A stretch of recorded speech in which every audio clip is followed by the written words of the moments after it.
नमस्कार। आज हम ज्योग्राफी का थर्ड थर्ड लेसन करेंगे, जो कि एनसीईआरटी सिक्स क्लास का है। फर्स्ट और सेकंड लेसन में हमने पृथ्वी के बारे में पढ़ा कि कैसे सारी गतियां करती है, कैसे अपने ग्रहों के साथ जो पृथ्वी का है और सूर्य का जो रिलेशन है उसके बारे में पढ़ा। इस लेसन में हम ये पढ़ेंगे कि जैसे जो पृथ्वी की गतियां होती हैं, कि दो तरह की गतियां होती है। एक भू परिक्रमण कहा जाता है, एक भू परिभ्रमण कहा जाता है।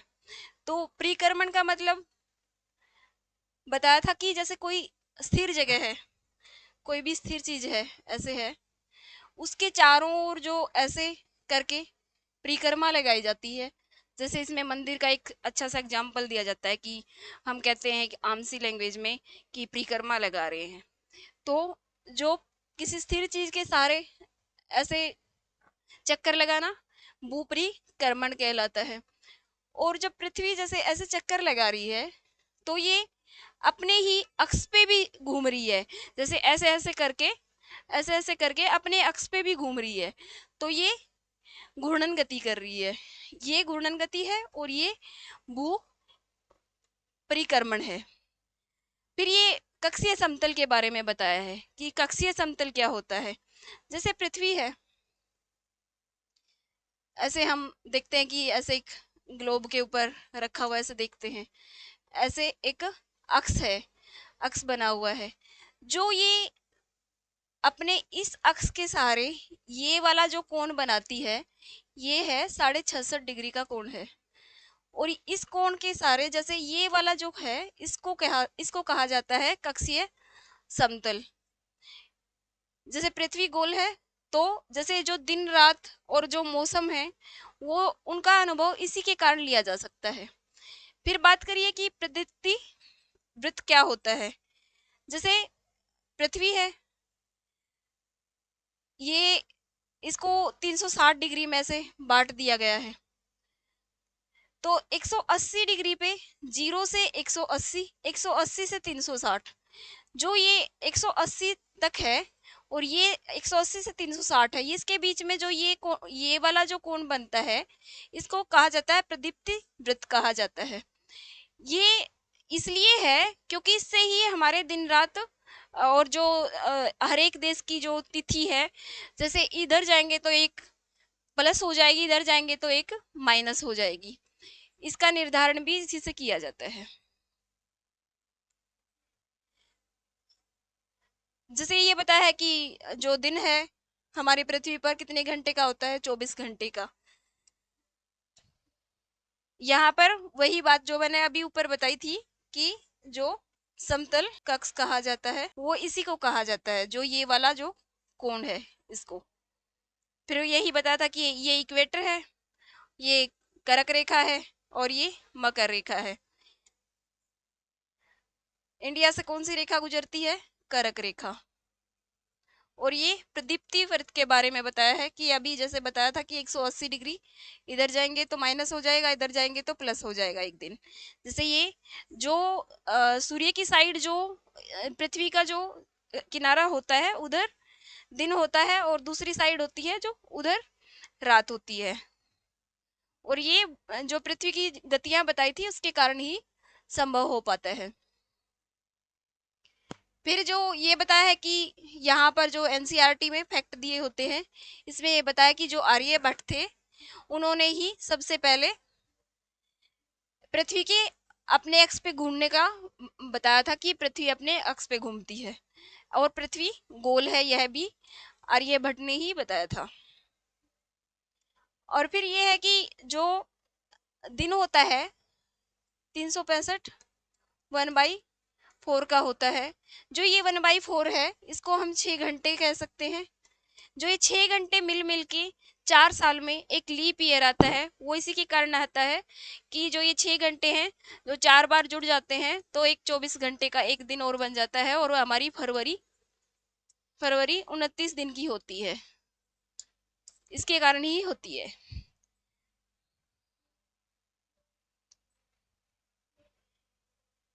अब ये विषु के बारे में बताया है। जैसे इंग्लिश में कहा जाता है इक्विनोक्स।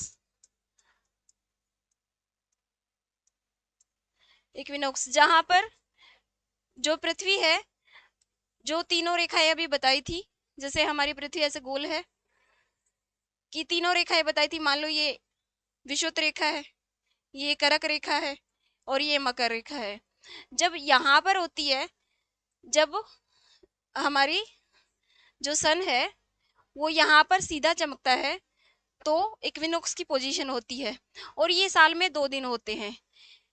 जो इक्विनॉक्स की पोजीशन है साल में 2 दिन होती है, 21 मार्च है और 23 सितंबर है। ये 2 ऐसे दिन होते हैं जहां पर सन की पोजीशन इक्वेटर पर होती है। और फिर कर्क रेखा, कुछ दिन ऐसे होते हैं, जैसे अभी बताया कि पृथ्वी की अपने एक्स पर ऐसे झुकी हुई है, तो झुकी हुई है इसके कारण, जैसे यहाँ पे ये दिखाया है, तो इसके कारण जब ये कर्क रेखा पर होती है तो वो उत्तरी गोलार्ध में उत्तरी अयनांत के नाम से जाना जाता है, उत्तरी अयनांत के नाम से जाना जाता है। और जो कि 21 जून का दिन होता है। 21 जून के दिन उत्तरी गोलार्ध में दिन बड़े होते हैं और रातें छोटी होती हैं। ऐसे ही सेम ऐसे ही दक्षिण गोलार्ध में होती है, जब 22 सितंबर को होता है, जैसे जब कर्क रेखा पर, ये हमारी मकर रेखा पर, ये हमारी मकर रेखा है, मकर रेखा पर जब सन की पोजीशन होती है तो 22 सितंबर का दिन होता है। और उत्तरी जो ध्रुव है, उत्तरी गोलार्ध कह सकते हैं, उत्तरी गोलार्ध में रातें छोटी होती हैं क्योंकि वहां पर शीत ऋतु होती है। और दक्षिण गोलार्ध में रातें रातें बड़ी होती हैं और दिन छोटे होते हैं।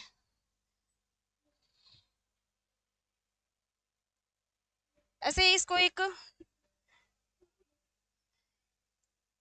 इस वाले डायग्राम से भी समझ सकते हैं।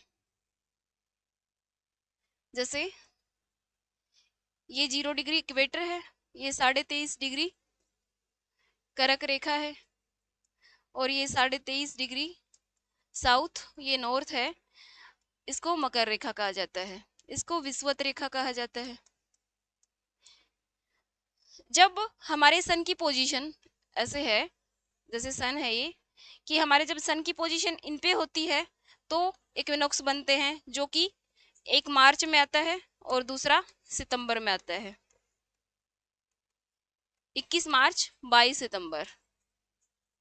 और फिर कर्क रेखा पर होती है, जैसे अब जैसे यहाँ से जब सरक के कर्क रेखा पर जाएगा तो ये 21 जून का दिन होता है।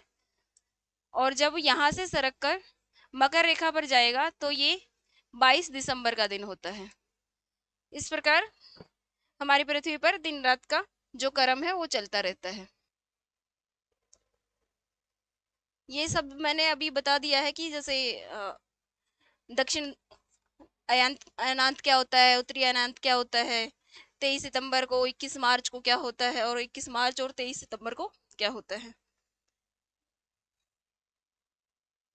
यहाँ पर हमारा 3rd लेसन पूरा होता है। थैंक यू, धन्यवाद।